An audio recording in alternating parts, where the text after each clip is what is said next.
I still remember the weight of silence that day in the Dallas County courtroom, the kind of silence that feels like a physical presence, pressing against your chest until it's hard to breathe. Every cough, every rustle of paper, every whispered judgment amplified in that cavernous space. The Carringtons sat in the gallery like royalty holding court, their designer suits and perfect postures a stark contrast to my simple black dress purchased on sale last week. I could feel their eyes on me, judging, dismissing, mocking.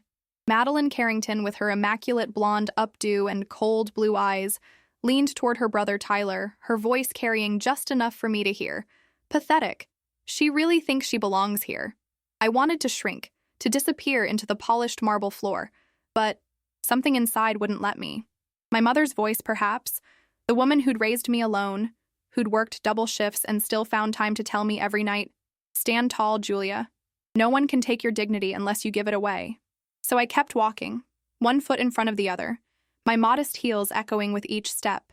The sound grew louder as I approached the front, drowning out even the Carringtons' thinly veiled laughter. And then it happened.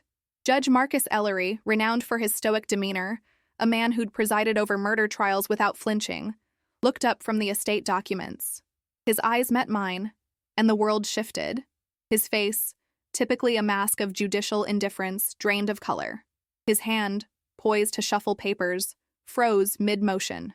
"Is that really her?" he whispered, barely audible yet somehow filling the entire room. The bailiff's head snapped up. The court reporter's fingers hovered over her stenotype.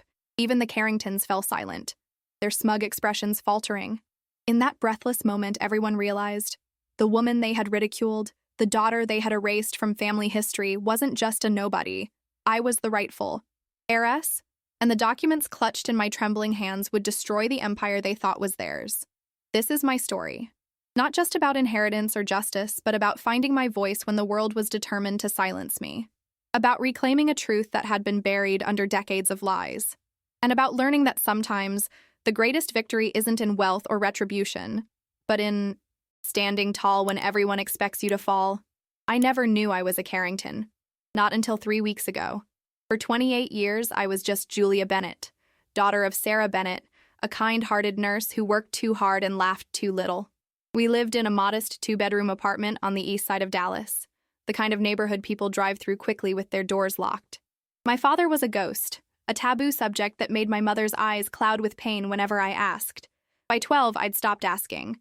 By 16, I'd invented a father who died heroically, a firefighter perhaps, or a soldier. Someone who would have stayed if he could have. The truth, as I would learn, was both simpler and more complicated. "Order up, Julia!" Manny's voice snapped me from my thoughts. I grabbed the tray of margaritas and navigated through the Lone Star, a downtown bar where I'd worked for the past 5 years. Thursday nights were always packed with young professionals and tourists looking for an authentic Texas experience, whatever that meant. "Here you go, ladies. 3 prickly pear margaritas and 1 Texas mule." I set the drinks down with practiced efficiency. "Thanks, sweetie," a woman in a business suit said, barely looking up from her phone. "We're celebrating. Chelsea here just closed the Westlake property deal. $5 million. The table erupted in congratulatory squeals. I smiled politely, thinking of the community college textbooks waiting for me at home.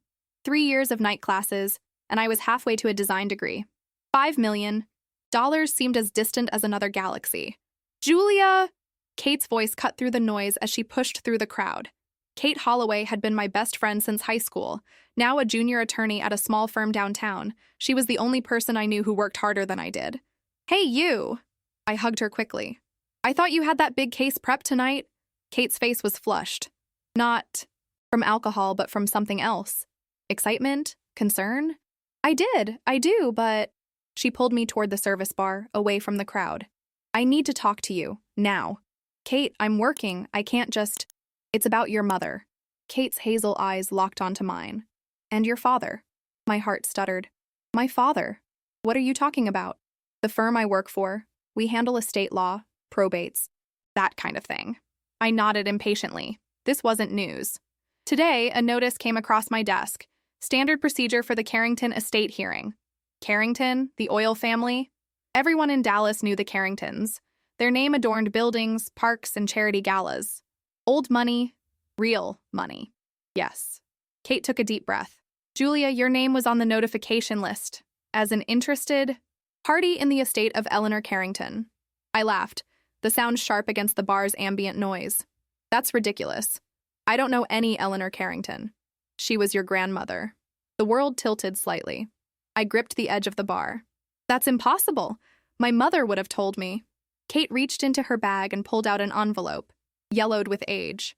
I did some digging after I saw your name. Found this in the county records. She hesitated. It's your birth certificate, Julia. Your original birth certificate. My hands trembled as I opened it. There, in faded type. Mother, Sarah Bennett. Father, James Carrington. James Carrington was Eleanor's youngest son, Kate said softly. He died when you were 2 years old. The room seemed to spin. Memories flashed. My mother, working double shifts, skipping meals so I could eat. The shame in her eyes when she couldn't afford new shoes for my growing feet. All while my father's family, my family, lived in mansions across town. Why? I whispered, the question directed at ghosts. Why would she keep this from me? I don't know, Kate admitted. But Eleanor Carrington died last week. The reading of the will is tomorrow. As a direct descendant, you have the right to be there. Manny called from across the bar. Jules, table 12 needs you. I can't just leave work to attend some rich family's will reading, I said, even as something inside me burned with curiosity and anger. These people obviously wanted nothing to do with me. Kate's eyes hardened. Maybe. Or maybe they don't even know you exist. Either way, don't you deserve to know the truth? I stared at the birth certificate, at the name that should have been mine. Julia Carrington, a stranger's identity, a stolen birthright. The hearing is at 10 a.m., Kate said, sliding a business card toward me. Dallas County Courthouse, Judge Ellery's chambers. I'll be there with you if you want. I tucked the birth certificate into my apron pocket. Its weight insignificant, yet somehow heavier than anything I'd ever carried. Julia! Manny called again, impatience edging his voice. Go, Kate said. Think about it. Call me tonight. I returned to my tables, to the spilled drinks and mediocre tips, to the life I'd always known. But with each step, with each forced smile and mechanical, can I get you anything else? A new understanding crystallized within me. My whole life had been built on half-truths and omissions. The struggle, the sacrifices, the small apartment with thin walls, none of it had been necessary. Somewhere across town was a family that shared my blood but not my hardships. I didn't know what I would find at the courthouse tomorrow. Recognition, rejection, answers to questions I hadn't even thought to ask. But I knew one thing with absolute certainty. I would be there. Not for money or status or even revenge, but for truth. My truth. After all, what else did I have left to lose? The Carrington estate looked exactly like old money should. Sprawling Georgian architecture set against manicured lawns, where even the air seemed filtered to remove the Texas heat. I stood at the iron gates the morning of the will, reading, gathering courage before meeting Kate, who'd agreed to accompany me to the courthouse. Miss, can I help you? A security guard approached, his gaze traveling from my scuffed flats to my department store dress. No, I was just... What was I doing? Torturing myself by looking at what could have been. Leaving. I'd almost reached my car, a 15-year-old Honda with temperamental air, conditioning, when a sleek black Bentley rolled through the gates.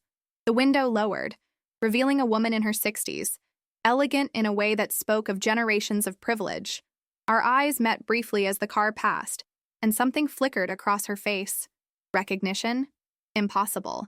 The courthouse loomed ahead, its stone facade imposing against the Dallas skyline. Kate waited on the steps, smart in her attorney's suit. You came, she said, relief evident in her voice. I wasn't sure you would. Neither was I. My palms were sweating. What if they laugh me out of there? Let them try. Kate squeezed my hand. You have every right to be here. Judge Ellery's chambers were already crowded when we arrived. Men in expensive suits clustered near the windows, while women perched on antique chairs, their jewelry catching the morning light. No one acknowledged us as we slipped into seats at the back, until a voice cut through the polite murmurs. Who invited the help? Madeline Carrington stood in the doorway, a vision in cream silk and pearls, her blonde hair swept into a perfect chignon. The woman from the Bentley, my aunt, I realized with a shock, stood behind her, looking uncomfortable. Madeline, she murmured. Not here. Really, Mother? Madeline's voice carried deliberately. Grandmother's will reading isn't the place for charity cases. Or did Daddy hire new paralegals without telling me? Kate stiffened beside me. Don't, I whispered. It's fine. But it wasn't fine. Because as Madeline sauntered toward her seat, prime position near the judge's desk, I recognized the look in her eyes. It was the same one I'd seen in school when the rich kids mocked my secondhand clothes, in college when scholarship students were treated as interlopers, at the Lone Star when drunk executives assumed my friendliness was an invitation.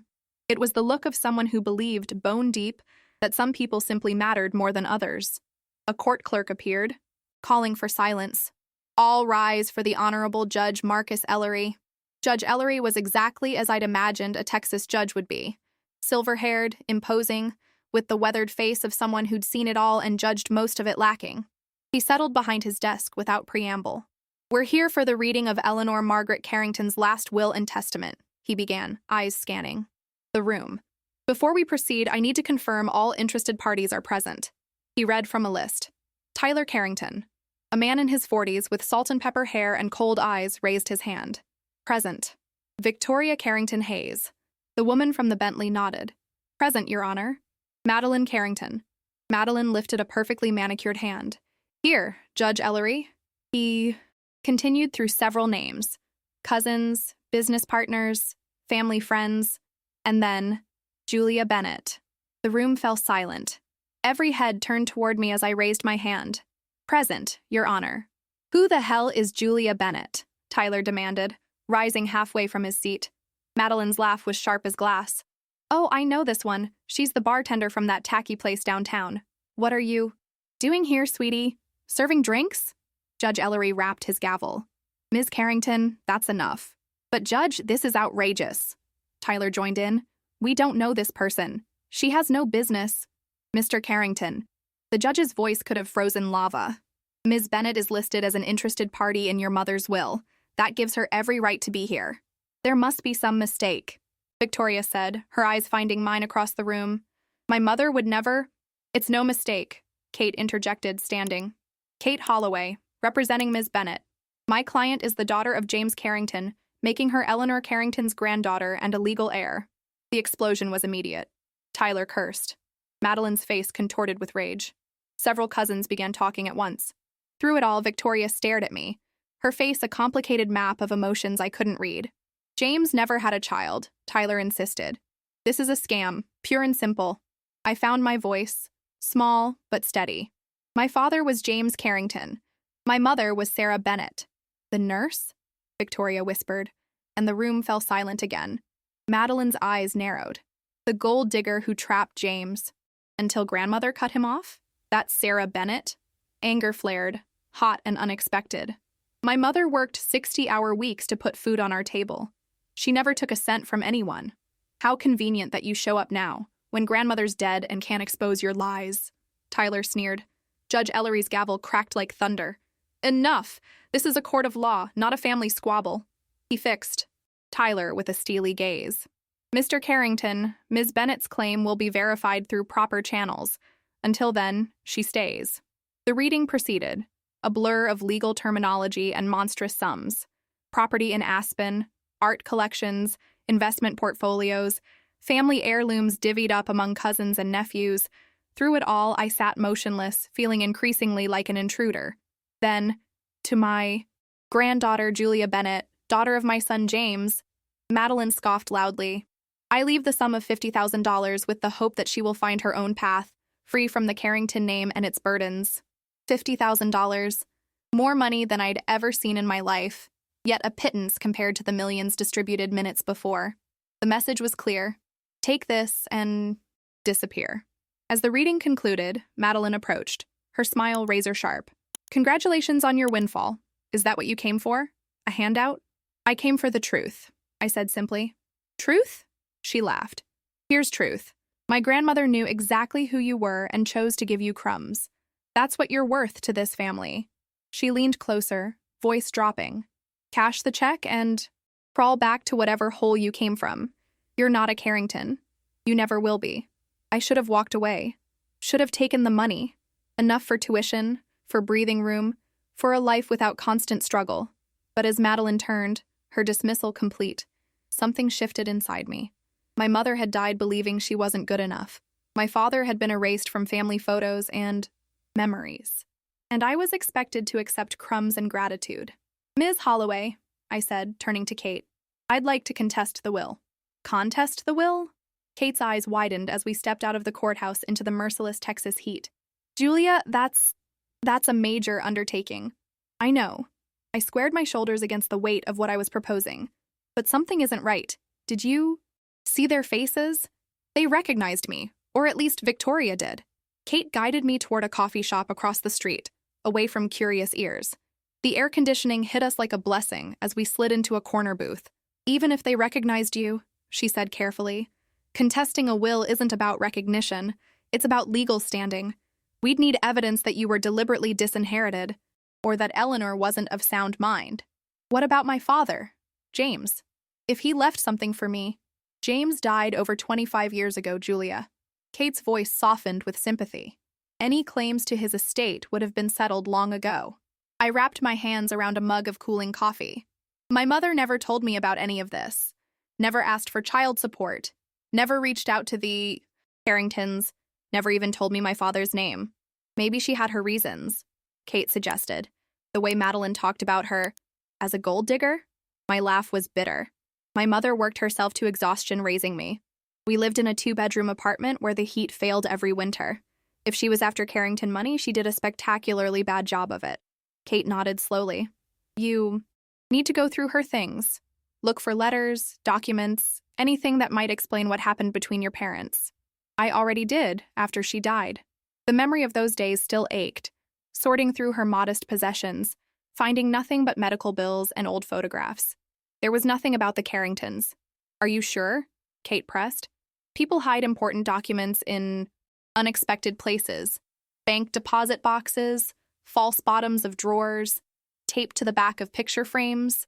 Something flickered in my memory.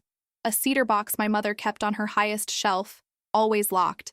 I'd found the key after she passed, but had set the box aside, overwhelmed by grief and practicalities.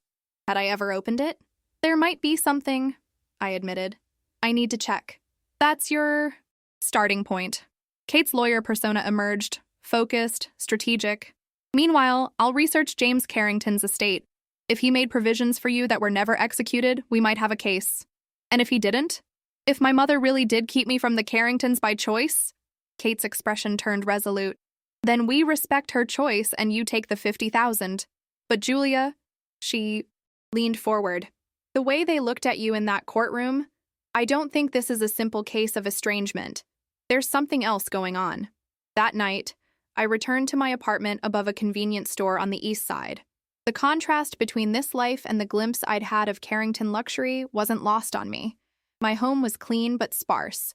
Second-hand furniture, walls painted to cover, cracks, a window that looked out on a brick wall. I climbed onto a chair to reach the top shelf of my closet, where I'd stored my mother's remaining possessions after moving from our old apartment.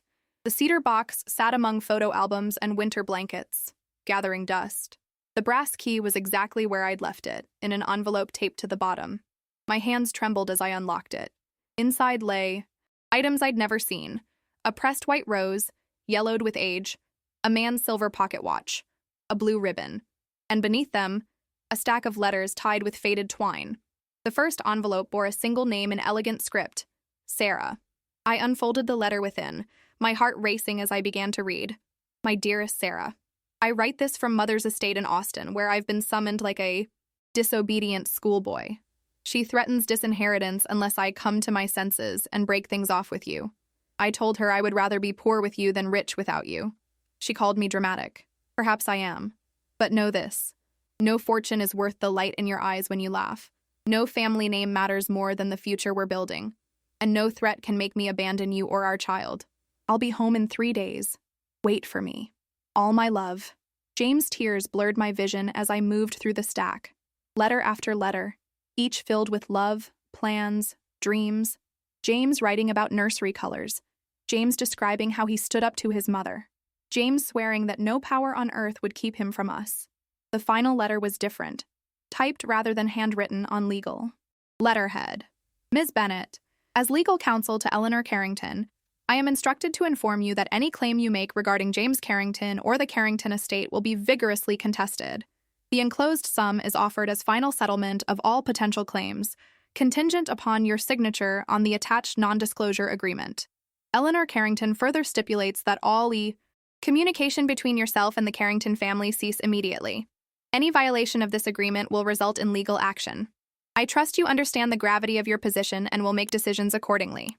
Cordially, Howard Whitman, S.K. Beneath it lay a second sheet, a copy of a check for $20,000, dated just weeks after my father's death. A price tag on our subtimed. Silence. On my birthright.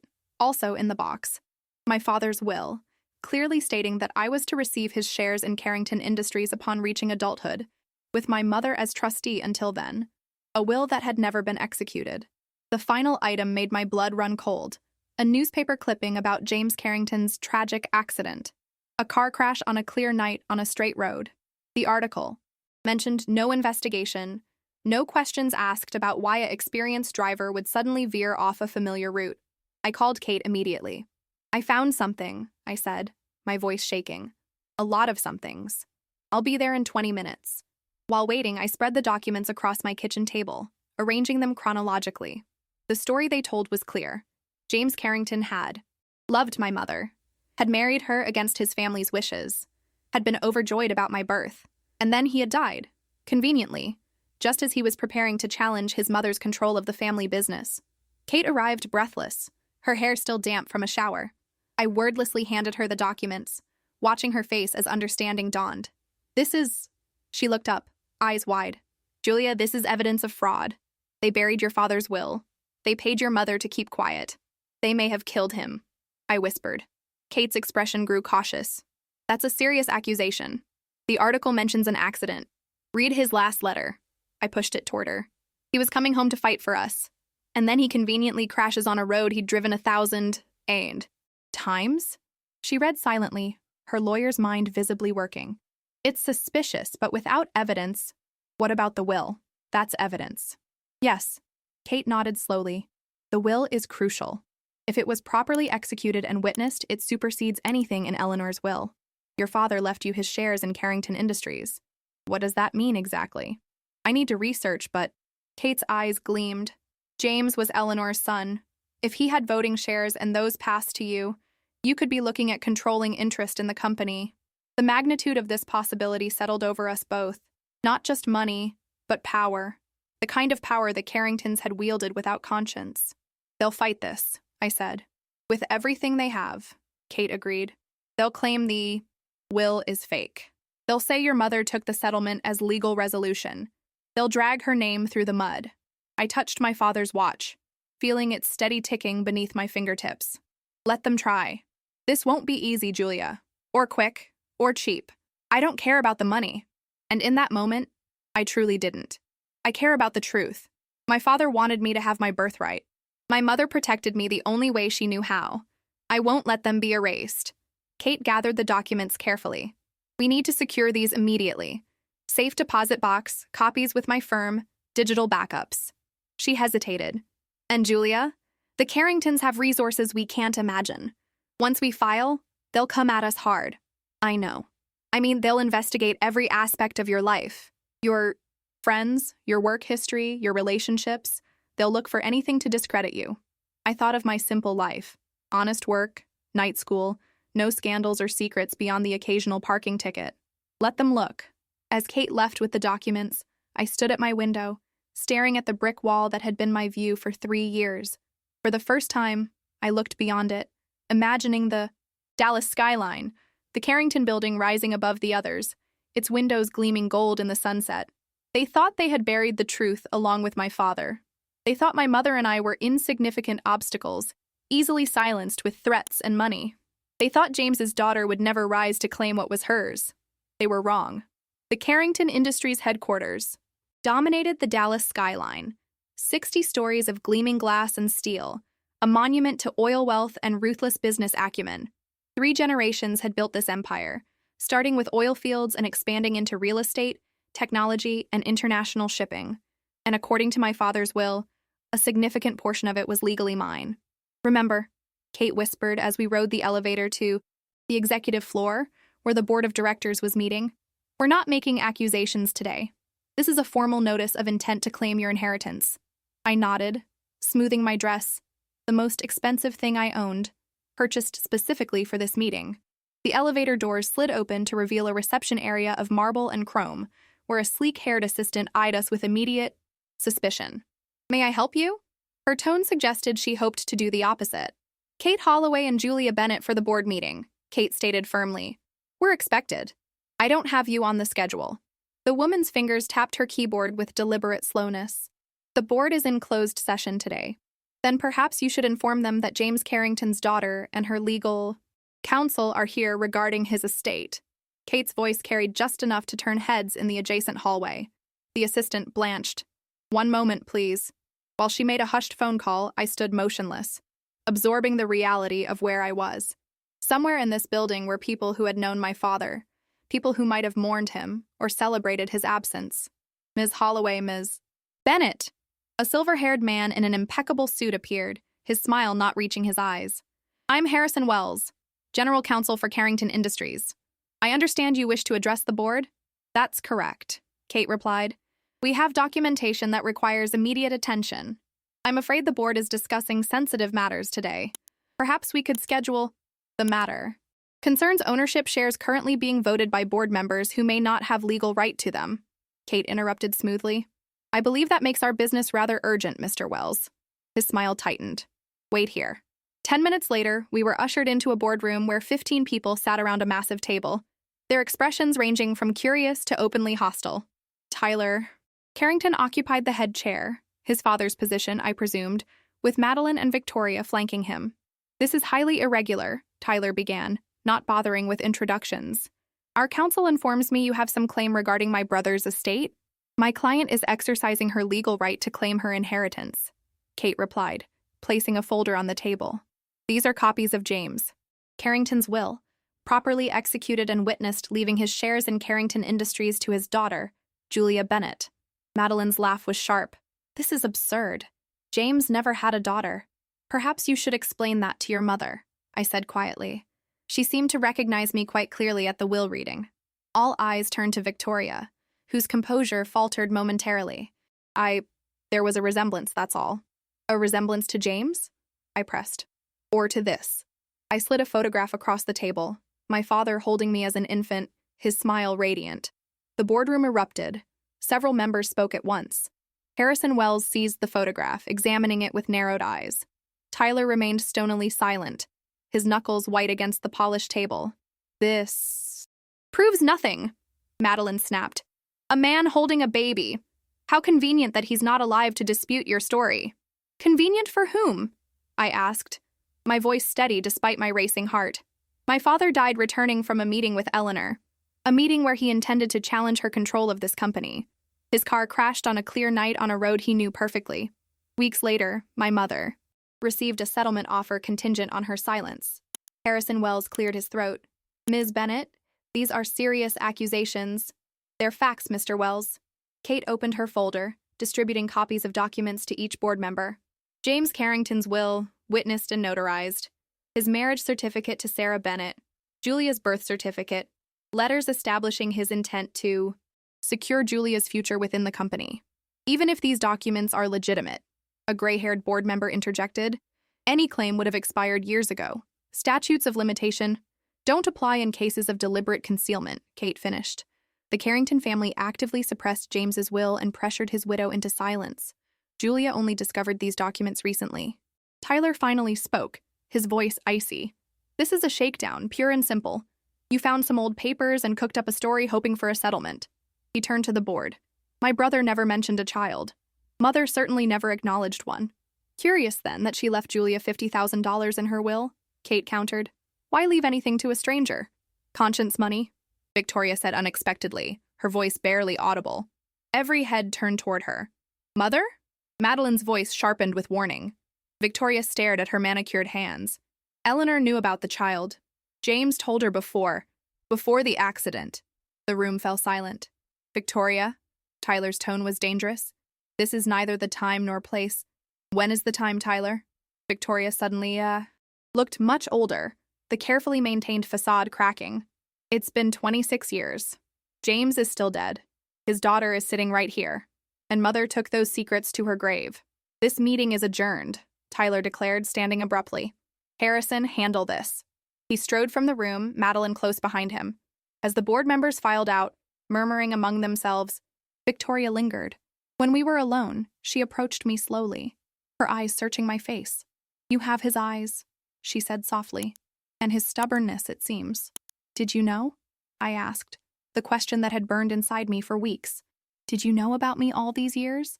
Victoria looked away. I suspected. James was different after meeting your mother. Happier, more determined to chart his own course. When he died so suddenly, she shook her head. Eleanor controlled the narrative. She always did. And you let her. Yes. The admission seemed to pain her. I let her bury James's choices along with him. I convinced myself it was for the best, that the child was better off away from Eleanor's influence. That child had a name, I said. She had a right to know her father. To know her family. Yes. Victoria met my gaze directly. And now you're here to claim what's yours. Be careful what you wish for, Julia. The Carrington legacy comes with a price. I'm not interested in the Carrington legacy, I replied. I want the truth, and I want what my father intended me to have. The truth? Victoria laughed bitterly. The truth is that Eleanor Carrington destroyed anyone who challenged her, even her own children. James tried. Look what happened to him. A chill ran through me. Are you saying she was responsible for his death? Victoria's eyes widened with fear. I'm saying nothing of the sort. It was an accident. A tragic accident. She gathered her purse, her hands trembling slightly. If you pursue this claim, Tyler will fight you with everything he has. The company is his life. It was my father's life too, I said, and he wanted me to be part of it. As Victoria reached the door, she paused. There's a safe in Eleanor's study at the estate, behind the Remington painting. The combination is James's birthday, August 12th. She didn't look back. If you're determined to uncover the past, start there. After she left, Kate and I sat in the empty boardroom, the gravity of what we'd just done settling around us. Victoria just gave us a major lead, Kate said, but also confirmed we're in dangerous territory. She gathered our documents with careful precision.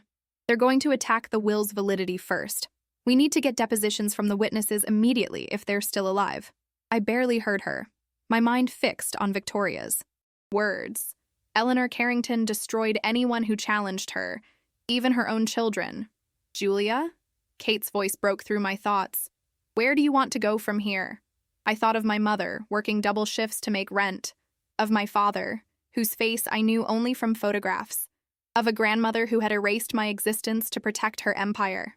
Eleanor's study, I said. We need to see what's in that safe. Breaking into the Carrington estate wasn't something I'd ever imagined doing. Yet here I was, 3 days later, sitting in Kate's car down the street, watching the security patrol make its rounds. This is insane, Kate whispered, fingers drumming nervously on the steering wheel. Breaking and entering into one of the most secure private properties in Dallas? We could be arrested, disbarred. We're not breaking in, I reminded her. I have an invitation. I held up Victoria's text. Main gate code 4752. Security changes at 11:30. Eleanor's study on second floor east wing. Besides, I'm a Carrington, remember? Technically, it's my house too.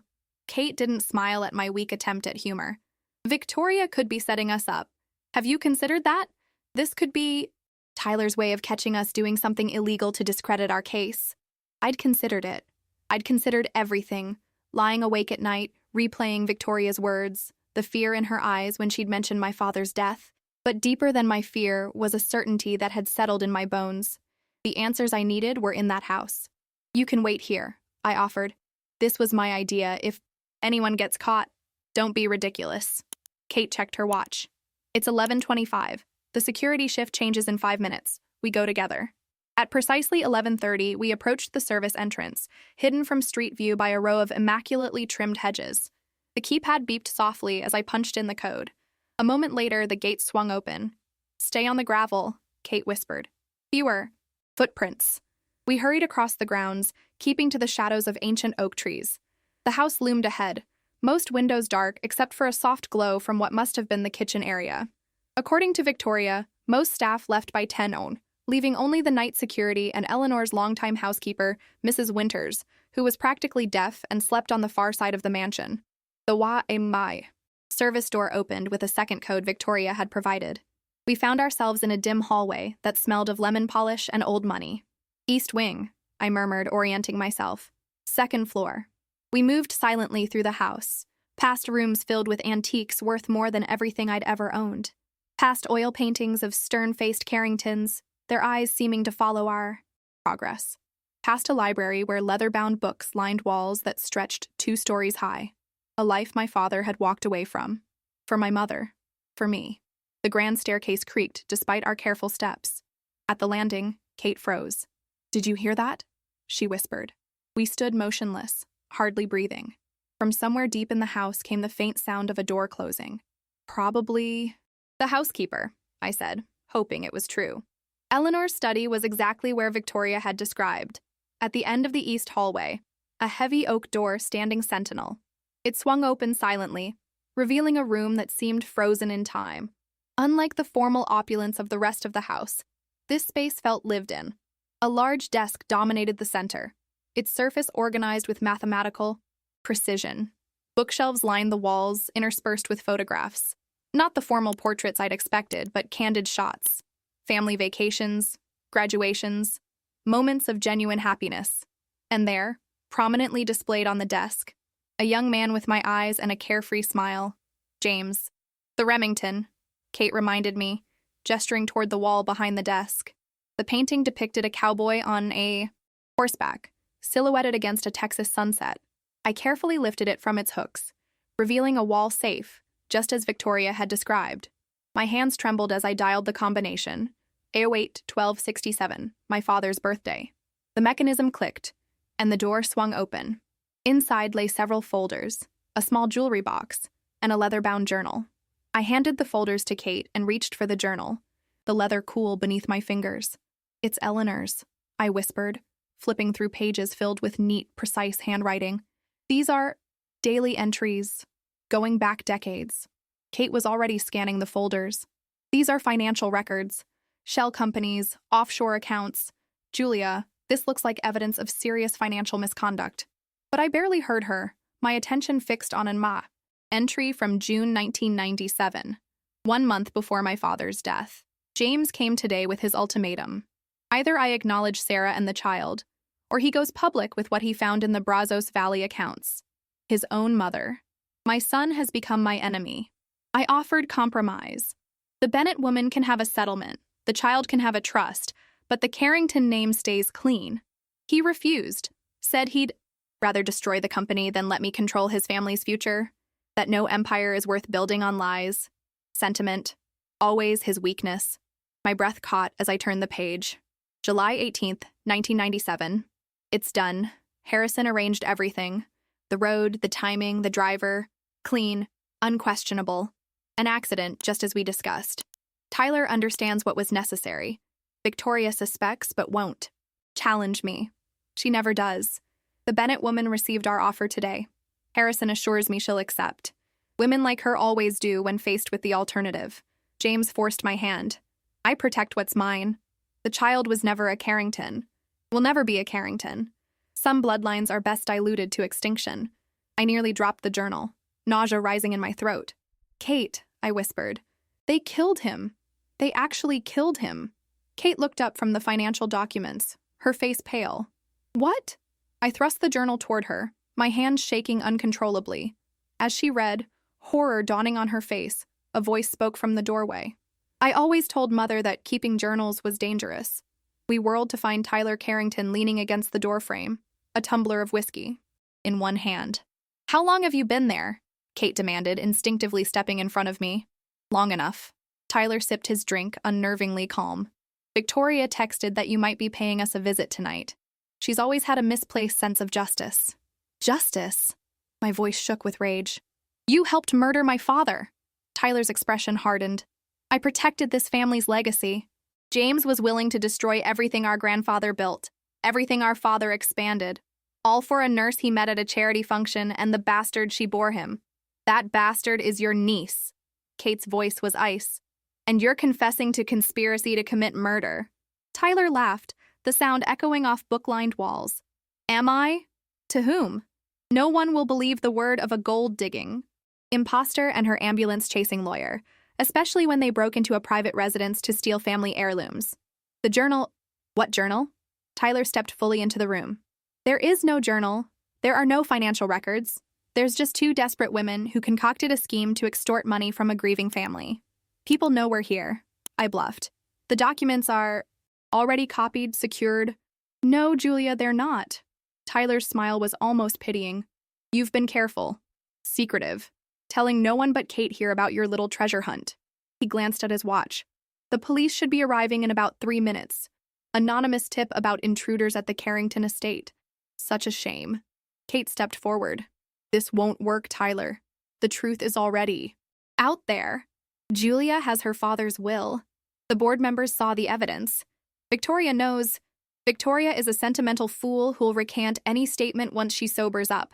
Tyler's confidence was absolute. The board follows money and power. And as for dear James's will, he smiled. Forgeries are so common these days. Desperate people will try anything. I clutched the journal tighter, my mind racing. You're just like her, Eleanor, willing to destroy your own family to maintain control. Something flickered in Tyler's eyes. A brief shadow of, what? Pain? Regret? It vanished so quickly I might have imagined it. You know nothing about this family, he said coldly. Nothing about the sacrifices made to build what we have.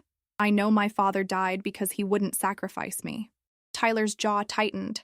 James was weak. He always was. Mother saw that. She made the hard choice he couldn't. In the distance, sirens wailed, growing louder. We need to go, Kate urged, tugging my arm.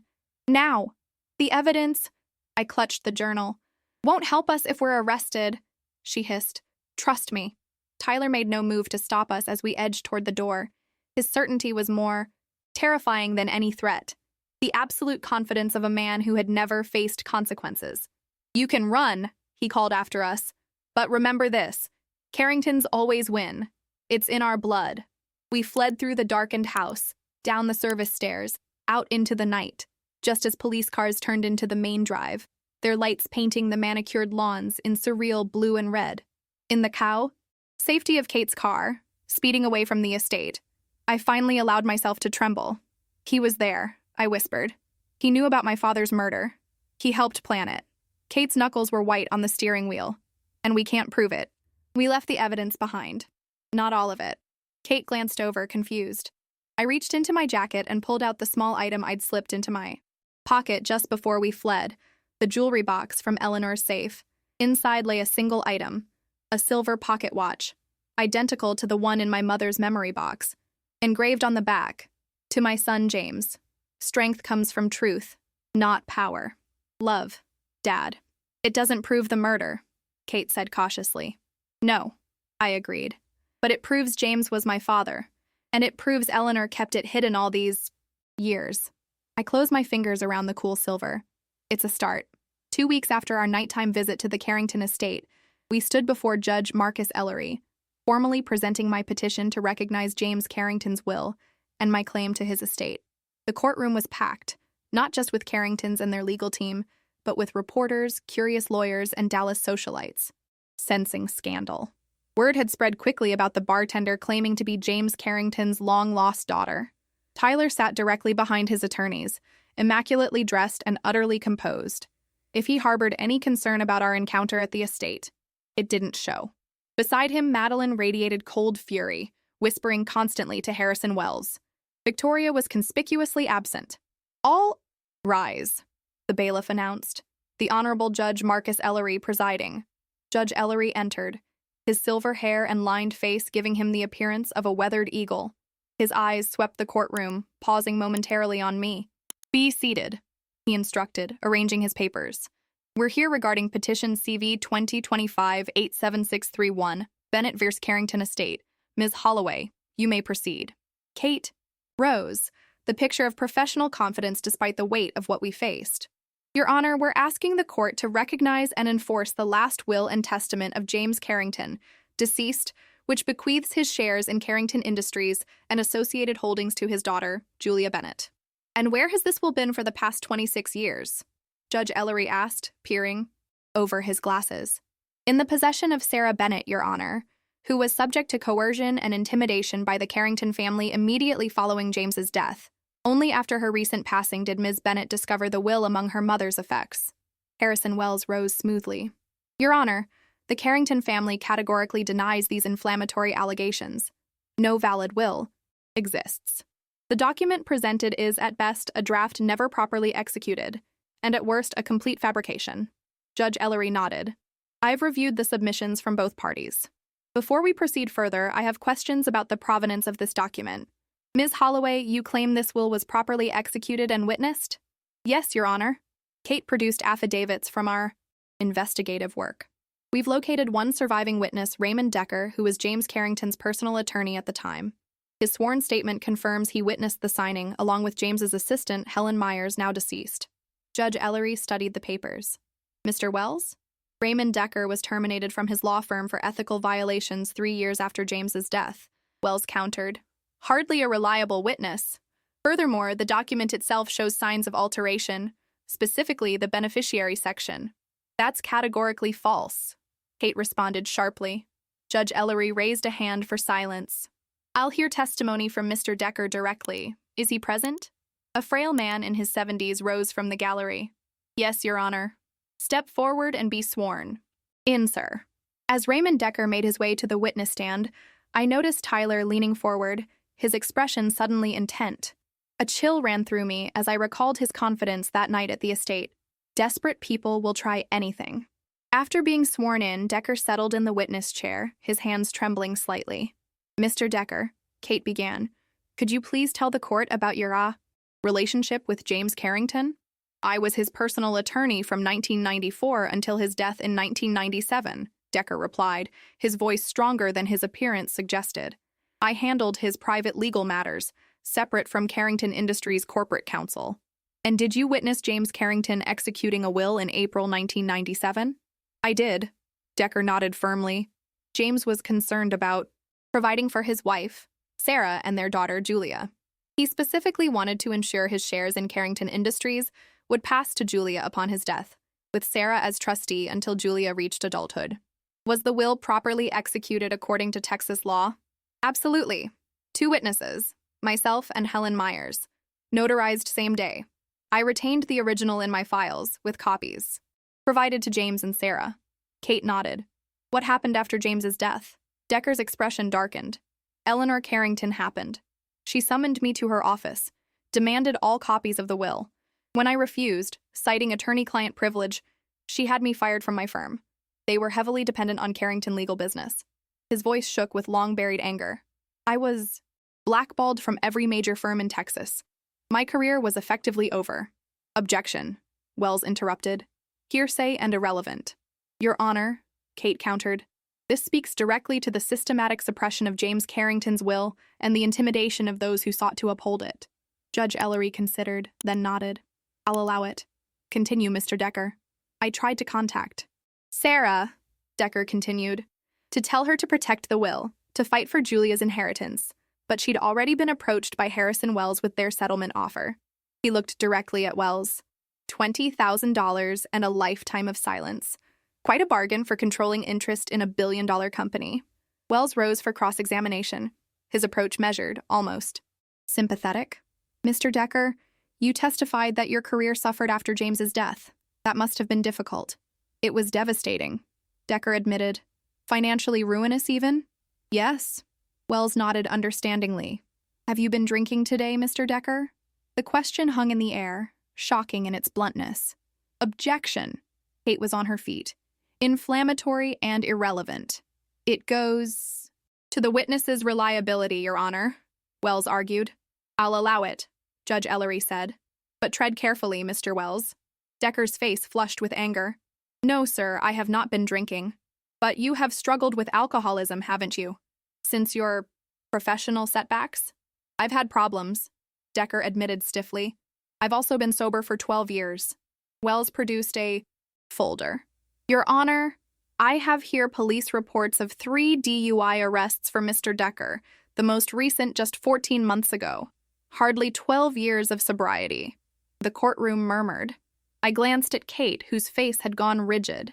Those records are sealed, Decker protested. And yet here they are. Wells's smile was razor-thin. Mr. Decker, isn't it true that you approached the Carrington family last month offering information about James's will? What? No. We have phone records showing calls from your number to Carrington Industries. I called after Julia's claim became public, Decker insisted, to offer my testimony. Because it's the truth. The truth, Wells repeated skeptically. Or an opportunity to extract revenge against the family you blame for your downfall? Perhaps even financial compensation from Ms. Bennett? Objection, Kate called again. Counsel is badgering the witness and making unsupported accusations. Sustained, Judge Ellery ruled. Mr. Wells, confine yourself to factual questions. Wells changed tactics. Mr. Decker, the will in question names Julia Bennett as James Carrington's daughter. Did you personally verify this relationship? James acknowledged her as his daughter. Decker replied. That was enough for me. Did you request a birth certificate? DNA testing? Any verification beyond James's word? That wasn't my role. Wells turned to the judge. Your Honor, we request an immediate order for DNA testing to establish whether Ms. Bennett is, in fact, James Carrington's biological daughter, before we proceed any further. Kate was ready. We welcome DNA testing, Your Honor. In fact, we've already submitted samples to an independent laboratory. However, we object to any delay based on testing. The will specifically names Julia Bennett as beneficiary, regardless of biological relationship. Judge Ellery nodded thoughtfully. I'll allow the proceedings to continue while awaiting DNA results. Mr. Wells, anything further for this witness? No, Your Honor. As Decker stepped down, looking shaken, I felt a moment of doubt creep in. The Carringtons had already damaged his credibility substantially, and they were just getting started. Over the next 3 hours, they called a parade of witnesses, Carrington executives who testified James never mentioned having a child, a handwriting expert who questioned the authenticity of James's signature on the will, Eleanor's longtime assistant, who claimed James had been estranged from the family not over Sarah, but due to drug problems and erratic behavior. Lie after lie, each more painful than the last, painting my father as unstable, my mother as opportunistic, and me as the product of a calculated scheme to access Carrington money. By the time court adjourned for the I's day, I felt hollowed out. In the hallway, reporters shouted questions, cameras flashed, and curious onlookers stared openly. Don't engage, Kate warned, guiding me toward the exit. We'll make our case tomorrow. As we pushed through the crowd, Madeline appeared, stepping directly into our path. Her smile was triumphant. Enjoying the show? She asked. It only gets worse from here. Every person you've ever known, every mistake you've ever made, all fair game. She leaned closer. Walk away now. Take the 50,000. Disappear. Otherwise, by the time we're done, you won't be able to get a job washing dishes in this town. I met her gaze steadily. Is that what happened to Victoria? She disappears when things get uncomfortable? Something flickered in Madeline's eyes. Victoria is unwell. The stress of these proceedings. How convenient. You think this is a game? Madeline hissed. You have no idea what you're dealing with. Actually, I do. I stepped closer, lowering my voice. I know exactly what I'm dealing with. I've read Eleanor's journal. I know what happened to my father. The color drained from Madeline's face. You're lying. August 12th, 1967, I said, quietly. That was the combination to Eleanor's safe, the one behind the Remington painting. Madeline's composure cracked just for a moment. Tyler said you were bluffing, that you left empty-handed. Tyler says a lot of things. I smiled thinly. See you tomorrow, Aunt Madeline. As we walked away, Kate whispered, What was that about? We don't have the journal. No, I agreed. But they don't know that for sure. And sometimes fear of the truth is as powerful as the truth itself. Outside, the Texas sun beat down mercilessly, but for the first time since entering the courtroom, I felt a glimmer of hope. We might not have Eleanor's confession, but we had something almost as valuable. Their uncertainty about what we knew. And tomorrow, we would have our own witnesses. People who knew James and Sarah. People who could speak to the love that had created me. A love strong enough to challenge an empire. The next morning, the courtroom was even more crowded. News of our confrontation with the Carringtons had spread, transforming a private legal battle into Dallas's most compelling drama. I spotted familiar faces from the Lone Star among the spectators. Manny, a few regular customers, even some of my classmates from design school. Their presence steadied me as I took my seat beside Kate, who was reviewing her notes with laser focus. "You ready?" she asked without looking up. "As ready as I'll ever be," I replied, smoothing my simple navy dress, another new purchase I could barely afford. "Did Victoria respond to your subpoena?" Kate shook her head. "Her doctor submitted a letter stating she's under medical care and unable to testify. Convenient timing. And the DNA results? Should be here by noon." Kate finally met my eyes. "Julia, regardless of those results, we proceed as planned. This case isn't just about biology. It's about your father's intentions and the Carringtons' systematic efforts to deny them." "All rise." Judge Ellery entered, looking as though he'd barely slept. The dark circles under his eyes matched my own. "Be seated," he instructed. "Ms. Holloway, you may call your first witness." Kate rose. "The petitioner calls Marta Diaz." A woman in her 70s made her way slowly to the witness stand. Her gray hair was pulled back in a neat bun, her clothes simple but immaculate. After being sworn in, she settled in the chair, hands folded in her lap. "Ms. Diaz, could you tell the court about your relationship with the Carrington family?" Kate began. "I was housekeeper for Carrington Estate for 32 years, Marta replied, her accent still thick despite decades in Texas. "I retire in 2010. "And during your employment? Did you know James Carrington?" "Yes, of course. I worked there since he was boy." A fond smile softened her face. "Very kind, Mr. James. Not like others." "Did you ever meet Sarah Bennett?" "Oh, yes." Marta nodded enthusiastically. "Pretty nurse. She come to house when Mrs. Eleanor have surgery. Mr. James fall in love right away." Harrison Wells stood. "Objection, Your Honor." "Speculative." "Sustained." Judge Ellery agreed. "Ms. Diaz, please stick to what you personally observed, not interpretations."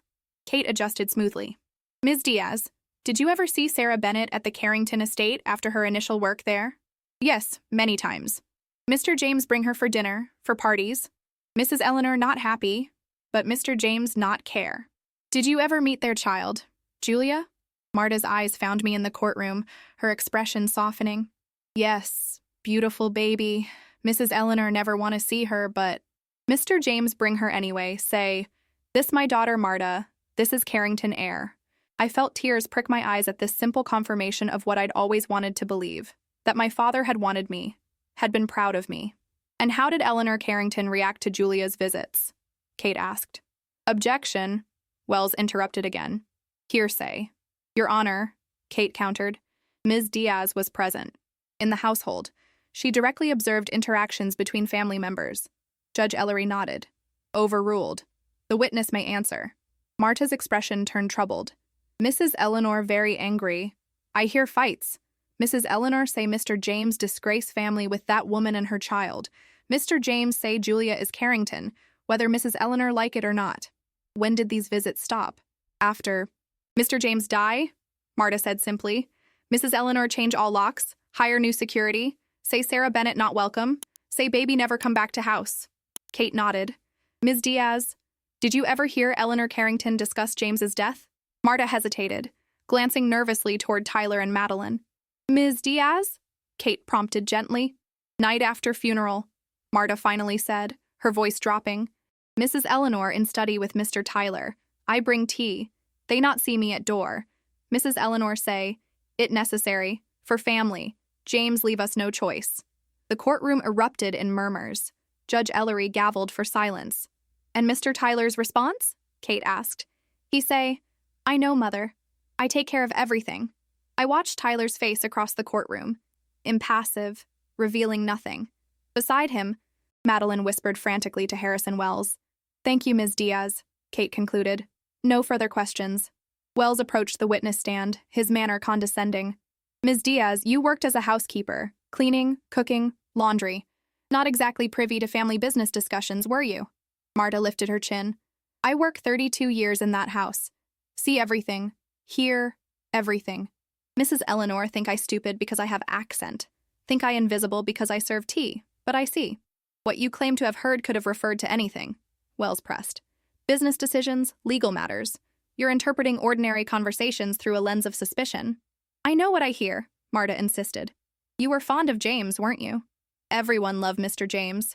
So, fond that perhaps you're willing to help his purported daughter? Maybe even embellish your testimony? Marta's eyes flashed. I not lie. I Catholic woman. I swear on Bible.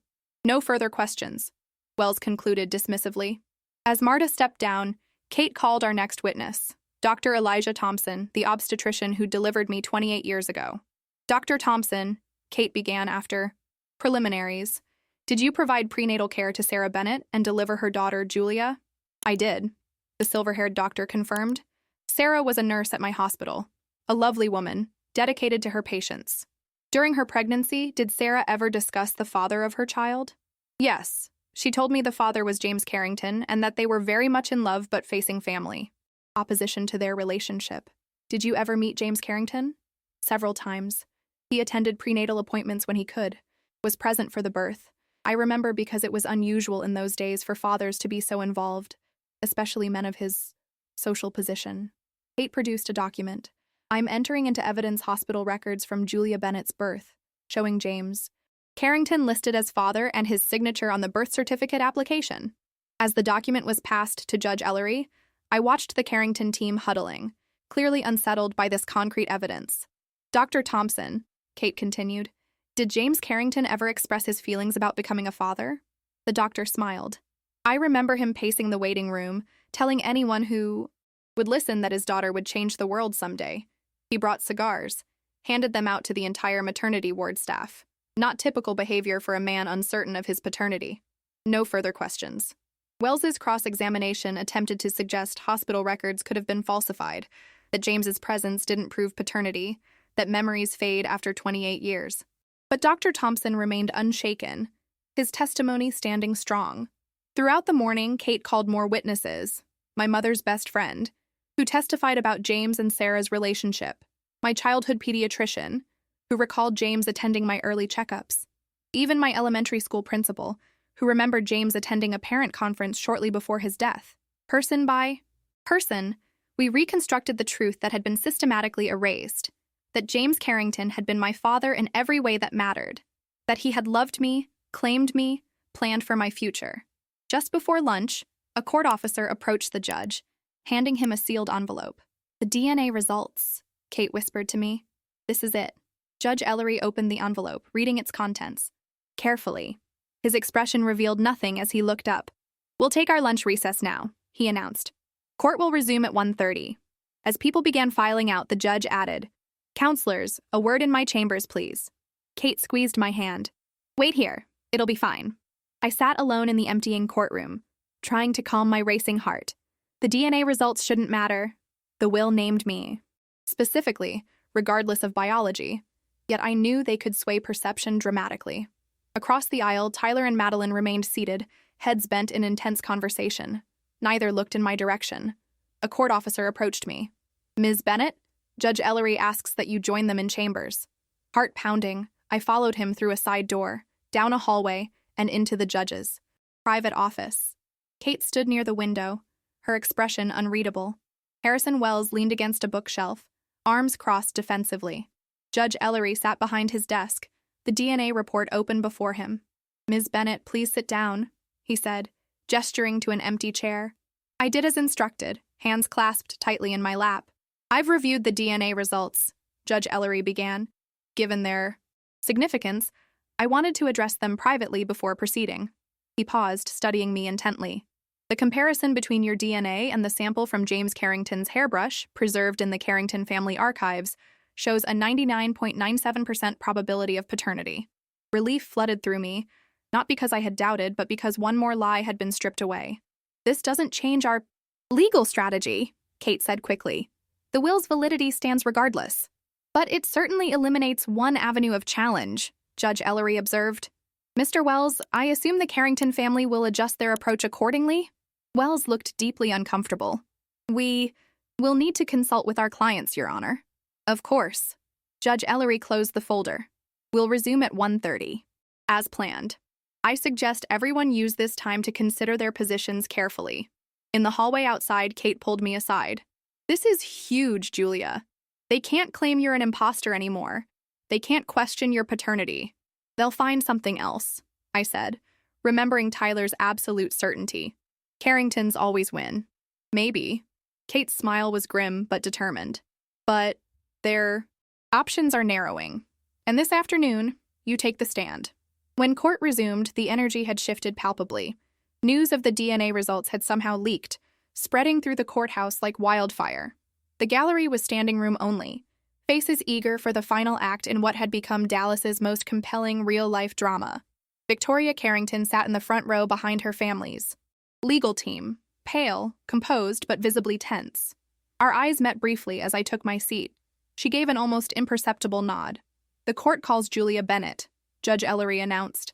As I walked to the witness stand, I felt the weight of every gaze, curious, judging, speculating. The oath was administered, and I sat, hands folded in my lap, just as my mother had taught me for important occasions. "Ms. Bennett," Kate began, her voice gentle, "could you tell the court about your upbringing?" "I grew up on the east side of Dallas," I replied, my voice steadier than I felt. "Just my mother and me in a two-bedroom apartment. My mother worked as a nurse, often double shifts. We never had much, but she made sure I never felt poor." "Did your mother tell you about your father?" "Not really. When I asked, she would get this sad look and change the subject. Eventually, I stopped asking. I swallowed hard. I used to make up stories about him, that he was a soldier who died heroically, or an adventurer exploring distant lands. Anything was better than thinking he just didn't want me. When did you learn the truth about James Carrington?" 3 weeks ago, after my friend Kate, Ms.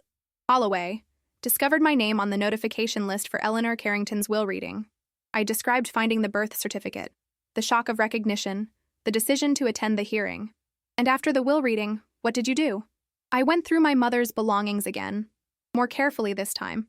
I found a cedar box containing letters from my father to my mother, as well as legal documents including his will." "What did those letters tell you?" I took a deep breath. "They told me that my father loved my mother, that he was overjoyed about my birth, that he defied his family to be with us, and that he was fighting to secure my place as his heir when he died." Kate nodded. "Julia, why are you pursuing this claim? The Carringtons have suggested it's about money, and accessing the family fortune."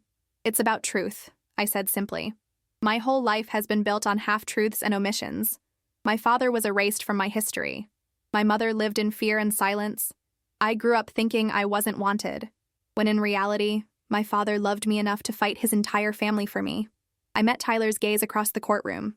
"It's about setting the record straight, about honoring my father's wishes, about reclaiming my name, not for status or wealth, but because it was deliberately taken from me." Kate nodded, satisfied. "No further questions, Your Honor." Harrison Wells approached, his manner carefully calibrated to appear reasonable, sympathetic even. "Ms. Bennett, I understand your desire to know your father. That's natural. But isn't it possible your mother kept you from the Carrington family for good reason?" I considered this. "I believe my mother thought she was protecting me. The letters show the Carringtons threatened her after my father's death, offered money for her silence, for our disappearance. Or perhaps she accepted that money as fair settlement?" Wells suggested. $20,000 was a significant sum in 1997, especially for a single mother. "My mother never spent that money," I countered. "It remained in a separate account, untouched, until her death. She worked extra shifts, took out loans for my school supplies, postponed her own medical care, all while that money sat gathering dust. She couldn't bring herself to use it, but she was too afraid to return it." Wells shifted tactics. "You mentioned finding your father's will after learning about your connection to the Carringtons. Isn't it convenient that such a valuable document suddenly appeared exactly when it could benefit you financially?" "The timing wasn't convenient," I replied evenly. "It was tragic. If I'd found it while my mother was alive, I could have asked her why she kept it hidden. I could have understood her choices. Instead, I'm left piecing together a history neither of my parents lived to explain." "Let's talk about that history," Wells pressed. "You've made serious accusations against the Carrington family, suggesting they deliberately suppressed your father's will, even implying they were somehow involved in his death. These are extraordinary claims. What evidence do you have beyond hearsay and conjecture?" Before I could answer, the courtroom doors burst open. All heads turned as a frail, elderly man in a wheelchair was pushed down the center aisle by a nurse. Your Honor, the man called, his voice surprisingly strong. I have testimony relevant to these proceedings. Judge Ellery peered over his glasses. Sir, this is a closed hearing. You can't simply— Harold Whitman, Your Honor, the man interrupted. Former legal counsel to Eleanor Carrington from 1980 to 2002. I've been following these proceedings from my hospice care. A murmur rippled through the courtroom. Harrison Wells had gone completely still, his face ashen. Judge Ellery studied the newcomer thoughtfully. Mr. Whitman, while I appreciate your effort to be here, we have established procedures. I'm dying, Judge Ellery, Whitman stated, bluntly. Cancer. Doctors give me weeks, maybe days. I don't have time for procedures. The judge sighed, then nodded. Very well. Mr. Wells, you may continue your cross-examination later. Mr. Whitman, approach the bench, be sworn in, and state your piece. After being sworn in, Whitman positioned his wheelchair facing both the judge and the gallery. His eyes found me, lingering for a moment. You look just like him, he said softly, before turning to address the court. I served as Eleanor Carrington's personal attorney for over 20 years. During that time, I did many things I'm not proud of, things that have haunted me as I face my mortality. He pulled a folder from his lap. These are documents I personally prepared at Eleanor Carrington's direction following James Carrington's death. They include instructions to suppress his will, documentation of payments to have the accident investigation curtailed, and correspondence regarding the settlement offer to Sarah Bennett. The courtroom erupted. Judge Ellery banged his gavel repeatedly for order. Your Honor, Wells objected frantically, these documents haven't been authenticated or submitted through proper channels. I notarized them myself this morning, Whitman countered. My testimony is their authentication, and as the author of most of them, I can attest to their contents. Mr. Whitman, Judge Ellery interjected, are you stating for the record that you participated in suppressing James Carrington's legal will? I am. Whitman's admission was clear and unapologetic. I drafted the settlement agreement that Sarah Bennett signed under duress.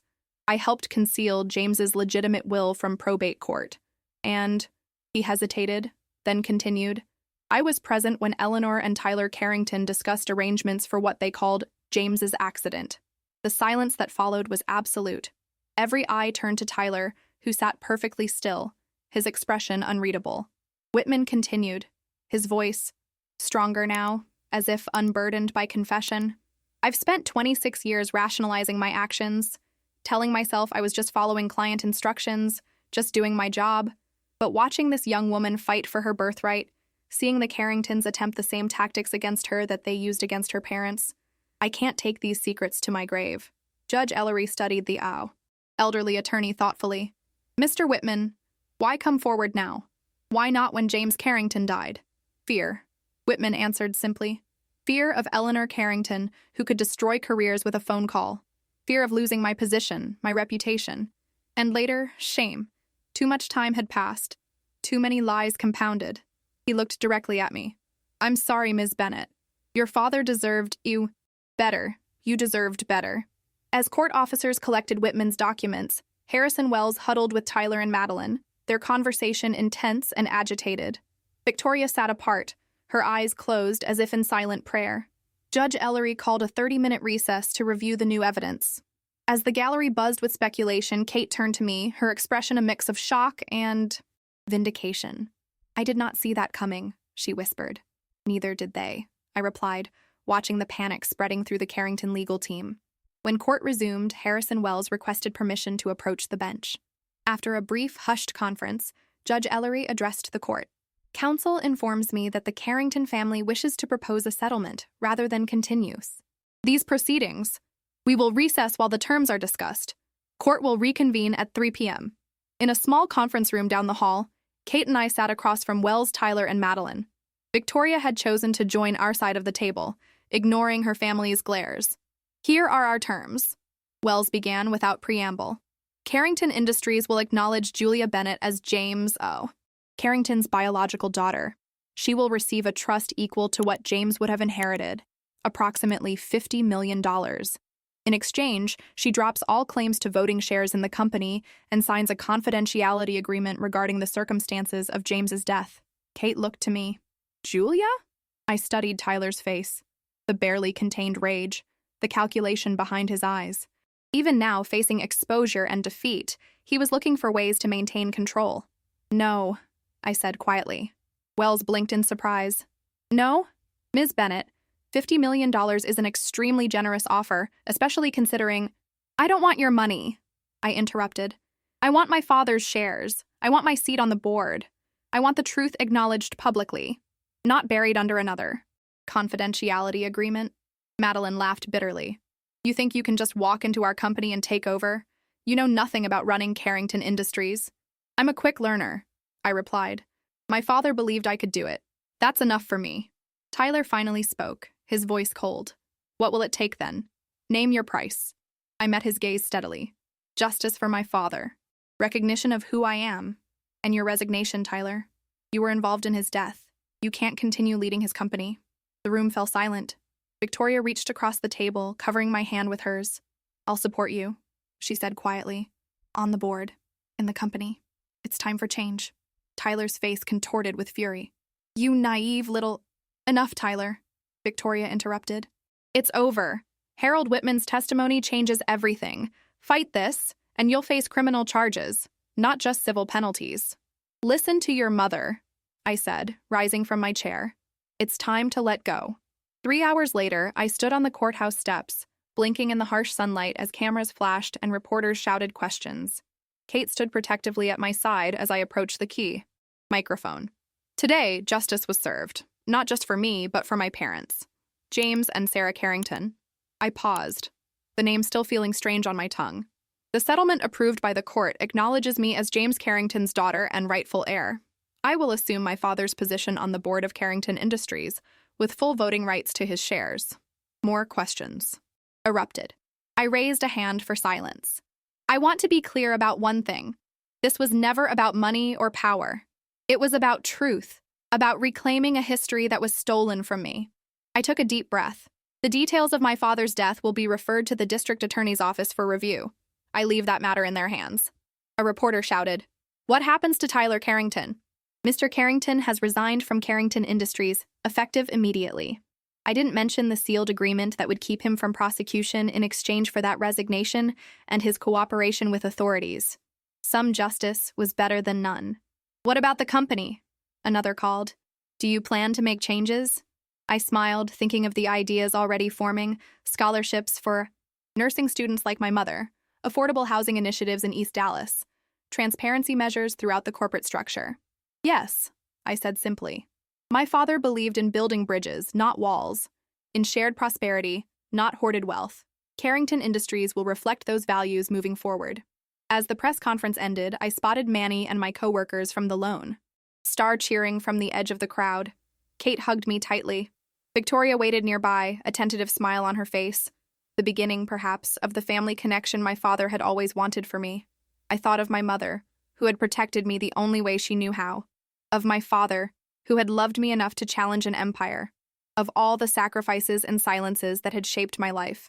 Standing on those courthouse steps, I wasn't just Julia Bennett anymore. I wasn't even just Julia Carrington. I was their daughter, shaped by struggle and love, by truth finally spoken aloud, by dignity reclaimed rather than granted. A reporter called out one final question. "What would you say to those who dismissed you as a nobody when this all began?" I thought of Madeline's sneering face in, that first courtroom, of Tyler's absolute certainty that Carringtons always win, of Eleanor's determination to erase me from family history. And I smiled. I would say this: true wealth isn't measured in dollars or company shares. It's measured in truth, in dignity, in the courage to stand up for what's right. By that measure, I was never a nobody. I was always my father's daughter. As I walked down those steps toward my new life, I carried with me not just a name or an inheritance, but the quiet certainty that some victories aren't about what you gain, but about what you refuse to lose. Your voice, your truth, your self-worth. Some fortunes, after all, can't be counted in bank balances. They can only be measured in the currency of justice, long delayed, but finally served.